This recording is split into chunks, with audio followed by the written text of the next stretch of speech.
Good morning, loves. Good afternoon, good evening, depending on when you're watching this video. Let's cook something basic again. Let's cook some cabbages with my basic recipe. So we have cabbage, we have capsicum, we have tomato paste, a tomato, and onion. So this cabbage is meant to be served with rice.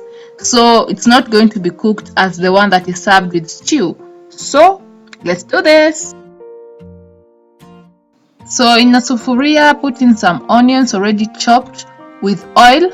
Let that onion turn into golden brown, and then you'll put in your cabbages.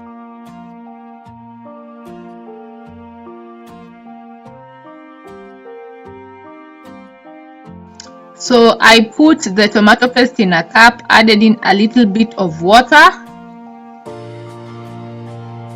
and then adding some tomatoes on top of the cabbage with some salt. Let it simmer for 10 minutes and it will be done. Remember, it's being served with rice.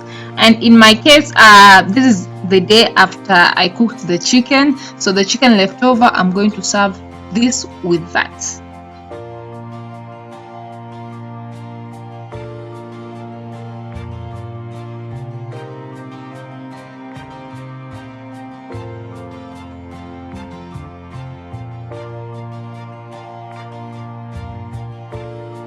Thank you so much for watching. Let me see you on my next one. Don't forget to subscribe and click on that notification bell to get notified whenever I upload a new video. Watch, share, subscribe, please. Bye bye.